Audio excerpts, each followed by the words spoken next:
All right. Hey, everyone. I'm Hershey, pronounced like the Hershey's chocolate. So excited to be back here at Product School.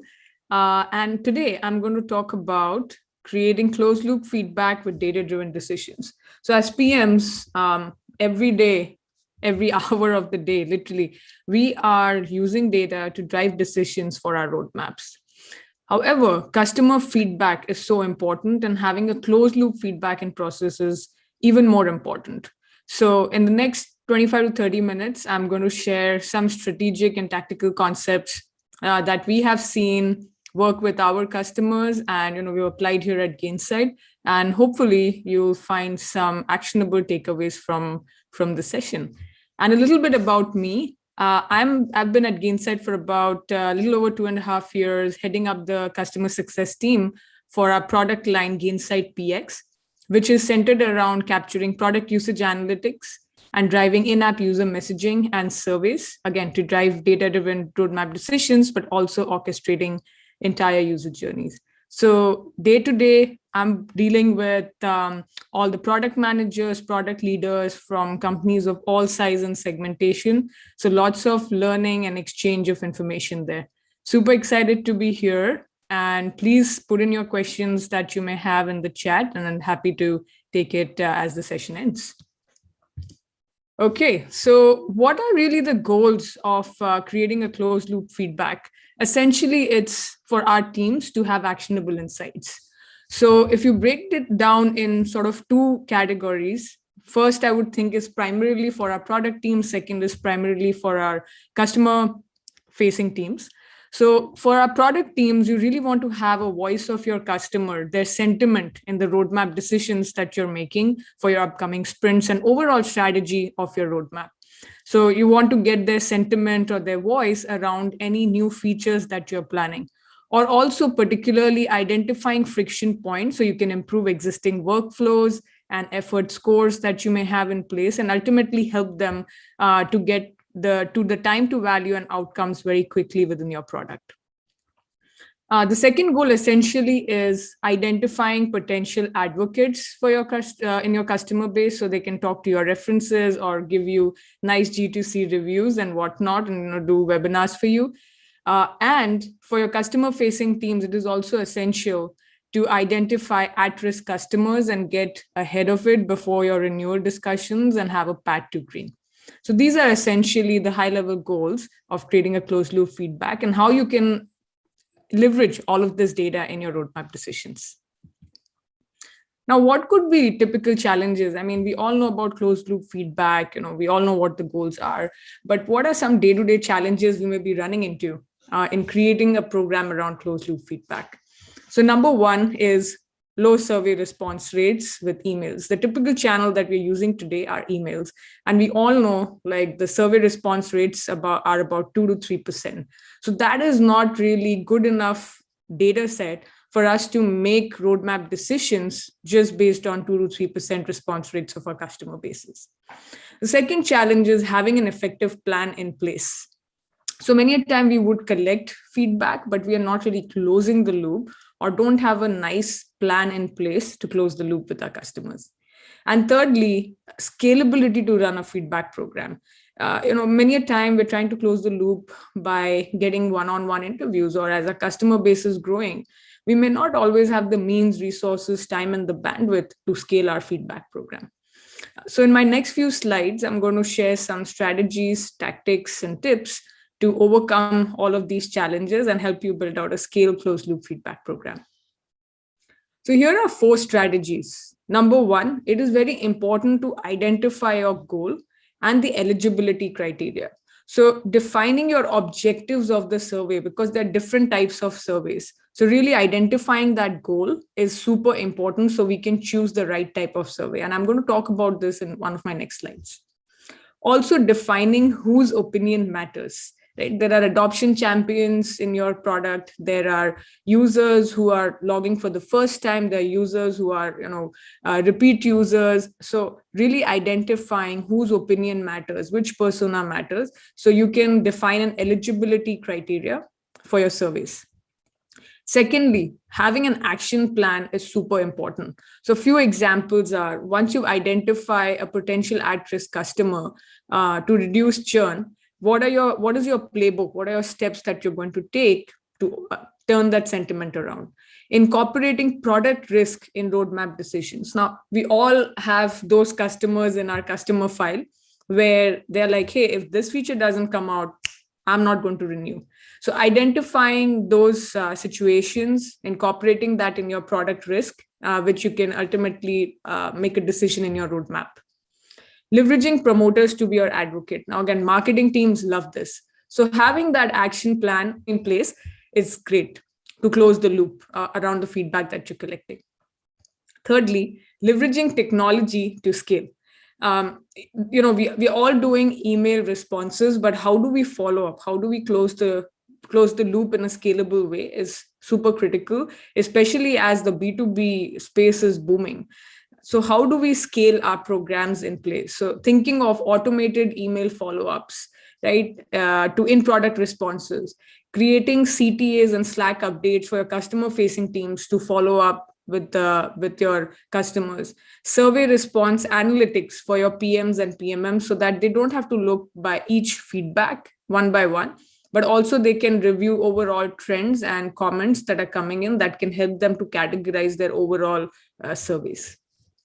And fourthly, standardizing or centralizing your efforts. There's so many different customer facing teams that touch a customer's life cycle. So for example, once you close the deal, there is services team who will come and onboard the customers. Then there'll be CSM team, then there is support team, then there'll be product teams talking to them. So really centralizing the multiple feedback programs with the multiple teams in place, putting them on timelines so to avoid fatigue and also inconsistencies around capturing feedback in a timely manner with your customers. So these are 4 strategies that can help you define what that closed loop feedback looks like, and developing a nice and scalable program around this. So let's go into now how we can implement these strategies.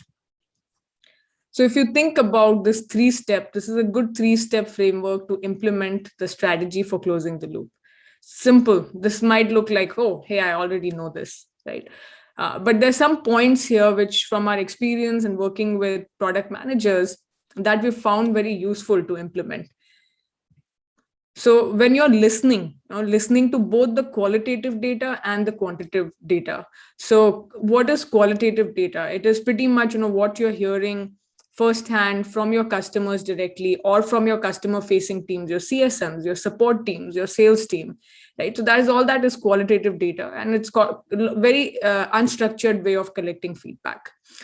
So as much as that is important, quantitative data is important as well. So that is the surveys that we want to trigger to our customers and hear from them firsthand, but in a quantitative way. So really looking at what the survey data is showing, comparing it with the product usage analytics as well. So let's say if my enterprise customers, specifically admin role, give me this particular feedback, that helps me put things in perspective and compare it with other similar feedback that I may have gotten based on their usage of the product, where they are in the journey, what's their role, what's their persona. So again, combining that qualitative and quantitative feedback, and then that quantitative data, further thinking of 2 things. One is the feedback and the survey that we collect, survey responses that we collect from our customers. And secondly, the product usage analytics that we have to sort of marry that data and see what are the trends coming out, and validating it with the hypothesis and qualitative data feedback that you're hearing from your customer facing teams. From there, analyzing the data. So like I mentioned, enterprise customer or admin user role. So really segmenting, cohortizing your customers, slicing the data is super important. So, there are 3 things typically you want to think about when you're analyzing the data and how you can slice it up or cohortize it. One is your customer segment. So always, I'm sure you all relate to this, that the enterprise goals of customer, the enterprise customers, their goals are very different than the customers who are in the SMB segments. the way each of these segments utilize your product, the feedback that they have. Enterprise always thinking of enterprise grade features, scaling, multi-product and whatnot.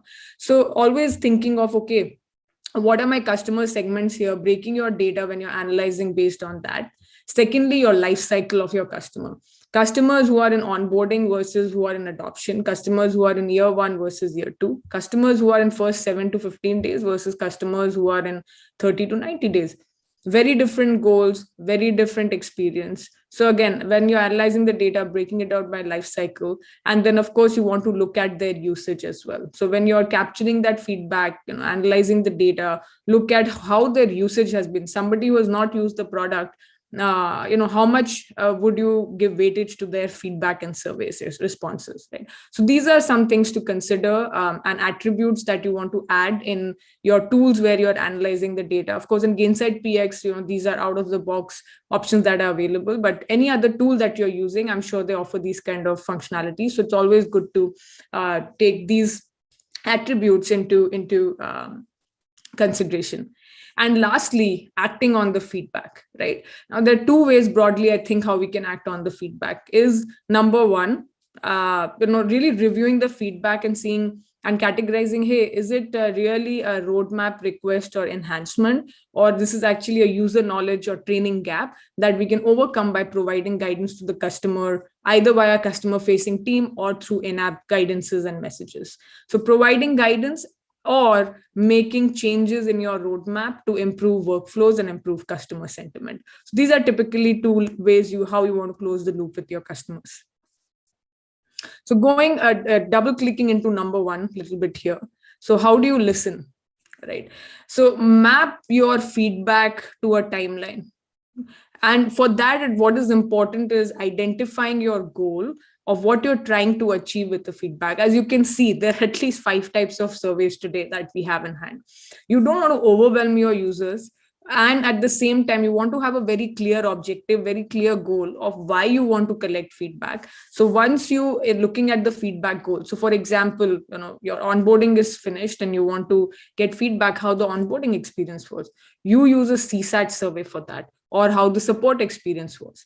Or if you are trying to do roadmap decisions, then for you, your goal is, okay, how was the intuitiveness of my product for my first time users, or how powerful is my product, so that you could target your frequent users. You want to, your goal is how was my new release and product enhancements. So for these, you typically want to do customer effort score. So really identifying your feedback goal will be number one. That will be super important. And from there, like I mentioned in the strategy, that was the number one strategy, was identifying your goals and whose opinion matters. So the responder column helps you define, is this feedback targeted at end users or buyer? And then further breaking it down by user roles or personas. And then you define what is the frequency. And so here's a typical, the suggestion that we have put that we've seen works very well. These are the types of feedback goals for that, quarterly, biannually feedback frequency that works. And here's a typical month. This month basically talks about once your prospect becomes a customer, it is their month 1 and 6 or month 5 and 11. So this is a good framework to think about when you're applying a closed loop feedback program. So once you've identified your goal responders, map it to a timeline, right? So here's the month 1 post contract of my customer. They're in onboarding phase. So I typically want to trigger CSAT in month 2, week 1. From there, in month 2, week 2 or 3, because they've spent about 3 months, 2 months in my product, maybe I want to capture customer effort score and understand how was the user intuitiveness for my first time users. Then in month 4, you want to capture the buyer NPS. Month 5, you want to capture quarterly NPS from your users as well, because they've spent 4 to 5 months enough time in your product. So once you've mapped it to a timeline, map it to the channels which you want to leverage to capture these feedbacks. So in product is a great way. Then there are other channels like email, one-on-ones, your community, online community that you may be having. So once you've identified your goals and objectives, your user roles, map it to a timeline, define the channels you want to use, and then from there, go on and implement this program. Now, once we have put this program in place, we've started collecting data. How do you analyze all of this rich feedback that your customers are taking the time to provide you, right? So analyzing the feedback, as I was mentioning, slicing the data by various cohorts. So as you can see, these are screenshots taken from Gainsight PX. These are some out-of-the-box reporting available. The filters, as you can see on the right, this is an example of using different filters and cohortizing my survey data, right? So I'm really looking at folks who are product managers, who are in the Gainsight PX product, and they belong to the enterprise segment of customers, and also are in adopting stage. They are not first-time users, or they're not in onboarding stage. So analyzing and cohortizing, slicing your data is super important so that you can really focus on the right persona, right cohorts as you're driving the decisions, but also passing on the feedback to your customer facing team. So for example, enterprise, we are very high touch. So it is great to bring in your CSM so that they know about this and they can have those one-on-one conversations, interviews with your customers. So analyzing the data by various cohorts, super important. Then is the onboarding experience is another example. Onboarding is super critical in a customer's life cycle and journey. So you want to put probably a multi-questionnaire survey and understand how their onboarding experience was, so that you can optimize their onboarding experience, their journey with you, and also in future, how can you reduce the time to value for your customers so that your product becomes more sticky in the first initial days. What was their initial experience with configuring and setting up your product? So those are good questions to ask, and to be curious about how their onboarding experience was, not just with your teams but also within your product.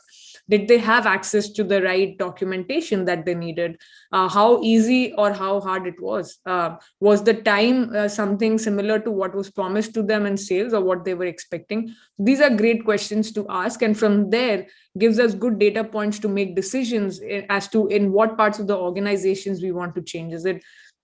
Is it the changes of the services team that we need to make? Is it a change in the product flow that I need to make? Maybe improve my documentation.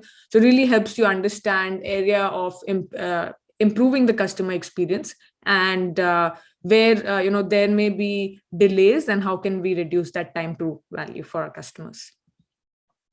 Thirdly, you can use this data to learn about user priorities. And again, these are all screenshots from Gainsight PX. These are like out-of-the-box reporting. There's a screenshot of multi-questionnaire survey. So you can really learn about your user priorities as you're planning your roadmap, and understand what do different cohorts care about, and before your release, and then once you've made the changes in your product, then capturing their sentiment after the release. So again, very powerful tool, surveys and feedback, to get your voice of the customer in your roadmap, and also getting ahead of any potential at risk or churn customers. This is another example live that we're right now running in Gainsight PX. We've gotten feedback around, hey, the editor experience is not super intuitive. So what we did was we triggered a customer referred score, triggered it very contextually. So we identified our audience criteria. Now again, in Gainsight PX, it gives us a lot of flexibility to identify the right cohort, target audience that we want to go after. So, users who've been in the system greater than 30 days, segmenting it by customer life cycle, your ARR, but also most importantly, when they have taken the specific action where we want to capture their deeper feedback, gone through those 4 or 5 steps, at that point triggering the survey in the product and capturing their in the moment sentiment. That is super key here. And also collecting comments of understanding why they gave a 7 or a 2 or a 3, and then you can prioritize the feedback based on the stage, their persona, the revenue impact it will have, and if it goes overall with your long-term strategy of the product. So these are some experiments and feedback loops that we are running within Gainsight as well. Lastly, once you've collected, implemented the program, collected all this rich set of data, you've analyzed it, Now, how do you act on it? Right. So to close the loop very effectively, you need to be sure that it is timely. You need to act after the feedback shortly after it's provided. Not to You don't want to too many days to pass by, otherwise it loses its relevance, and the customer's already lost the trust in you. Also having that accuracy, having a very clear and specific idea about the customer's relationship with you to date, the events that have taken place, the usage that actually led to their feedback. So having that accuracy and clarity about those customer relationships. Again, if you're using products like Gainsight PX, CS, you have all of that rich context along with the feedback when you're collecting it in the product. And then having an action plan proportionate to your segment of the customer. So different customers will have different needs. Different personas will have different needs. You will have different segmentations based on the ARR. So how can you also tailor your responses? So thinking of these three things: timely, accurate, proportionate, when you're defining the program around how to take action.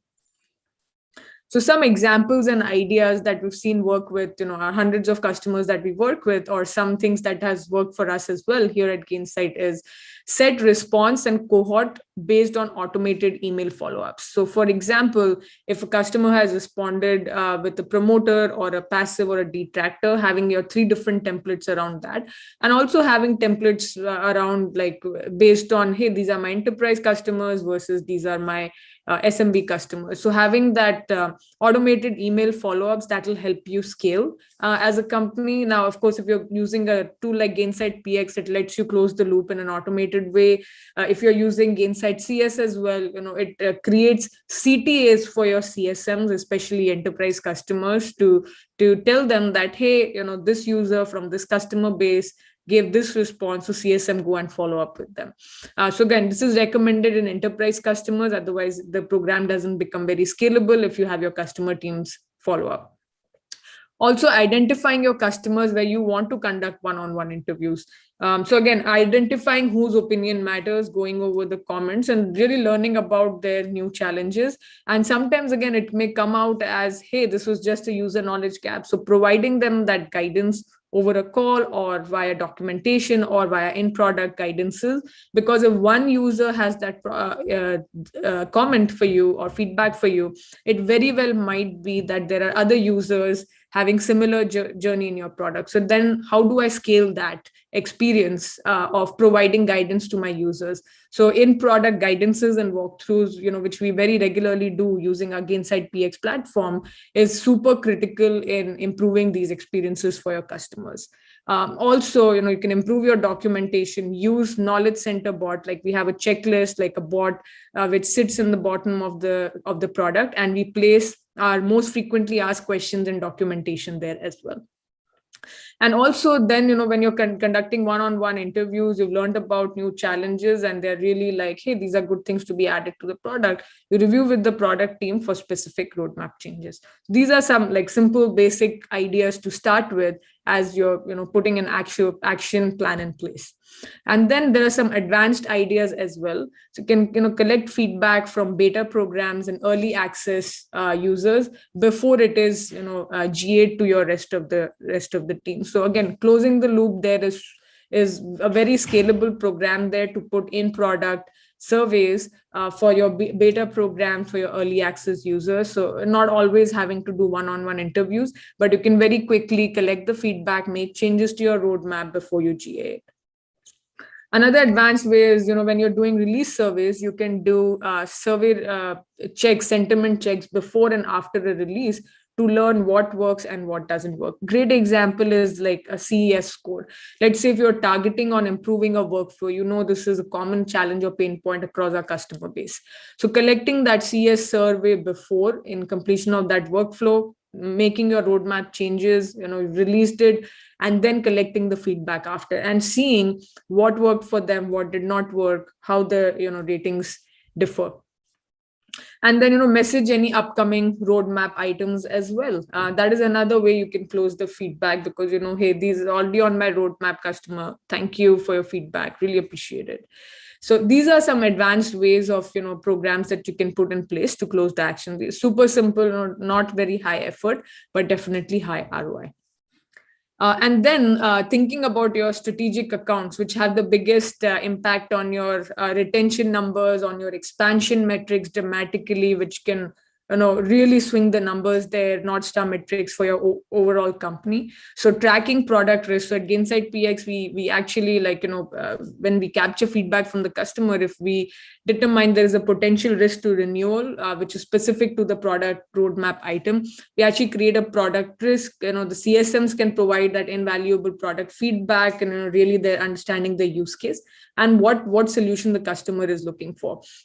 And the product teams uses that product risk and deprioritizes based on the revenue impact it might have and how it sits well with their roadmap strategy overall that they're thinking. So again, important for PMs to balance out features and held accountable for revenue attribution as well. So increasingly, you all may be seeing that the jobs or the expectations of the PMs are evolving and going beyond just shipping features, but balancing out feature requests and being held accountable for really attributing your features and roadmap to the revenue attribution and retention numbers. So these are some ideas, you can work cross-functionally with your teams to close the loop and feedback with your customers. So here's an example of one of our customers, Autodesk, who's using PX to actually go from a program of insights to action. This is the program that they call it, insights to action. If you're interested, you can actually go to Pulse Everywhere from June, where Autodesk actually also did a 25-minute deep dive presentation on how they rolled out this program, what was their challenge and what was their pain point. But here's a summary of what they were trying to achieve is they really want to measure user sentiment, so they can very early on get visibility into the customer journey that can help their product teams to use that feedback for the roadmap items, and also for CSM teams to get early insights into renewal risks. And Autodesk is a desktop application. So, there are not many tools out there, actually very limited, a couple of tools that allow for desktop in-product surveys and messaging and, offline tracking. So, they use Gainsight PX to do that. And here are the results. 30% improved response rate from the 2% email response rate that they used to give. Can you look at that number? Massive increase, right? 28% increase right there. And they, because they're a global company, they also localize the languages of the surveys into 16 different languages with that survey and got a 30% response rate. So again, super efficient for them, super scalable for them, and super valuable feedback for their product teams and data science teams. And from here, you may be wondering, okay, hey, great, Autodesk got a 30% response, but what is really the benchmark? What is the response rate I should aim for my size of the company? So here are some survey benchmarks that we have looked at our data sets in Gainsight PX, and we were able to come up with some of these benchmarks from the surveys, hundreds and thousands of surveys that our customers have been running using Gainsight PX. So the average response rate, as you can see from this graph, is about 27% for in-product survey types. Right now, in that, as you can see, based on the survey type, there the benchmarks differ, but on an average is about 27%. For NPS, as you can see, is about 25%. Boolean is the top one, almost close to 40%, because it's a simple thumbs up, thumbs down. Customer effort score also, typically it's 1 to 7, doesn't take much time from the customers. Again, close to 40%, 37% response rate. As you would have expected, multi-questionnaire has the lowest response rates from a benchmarking point of view, so about 20%, but still not bad compared to email response rates. NPS about 25%, rating about 32%, because again, rating is also a simple one. So these are great benchmarks as you're thinking of launching your in-app or surveys programs. These are good benchmarks to refer to. And also doubling down on multi-questionnaire survey, you may think, hey, what is the right number of questions I should put in? So as you can see, the average response rate is about 20% for MCQ surveys from 1 to 10 questions. Now 10 is of course large, and as you can see, as we increase the number of questions, the graph is very obvious here that the response rates are going down. So typically, of course, the one question highest response rate, more than 40%. 2 to 3 dramatically drops, but still hovering around 25%. So if again, determining your objective is super important, and from there identifying what are the right questions and most important questions I want to put out there, and based on that defining your multi-questionnaire survey. So yeah, rounding up our discussion here, how do you close the loop on the feedback and make data-driven roadmap decisions? Listen, use your qualitative and quantitative data, look at the product usage data, look at the survey data, talk to your customer-facing teams, and combine all of that data and make your decisions to going into how do I now analyze this data. I've got all this rich set of data, analyzing the data based on customer segment, life cycle, usage, and from there deciding an action plan, either providing guidance to the your customers or making roadmap decisions and changes. So yeah, look forward to hearing any questions that the group may have, anything that resonated or did not resonate, some of these tactics that you may have already applied worked for you, did not work for you. Would love to hear. So, I love to learn from the community and see what are the changes, I can make, and in turn help out the, product leaders and managers that we are working with.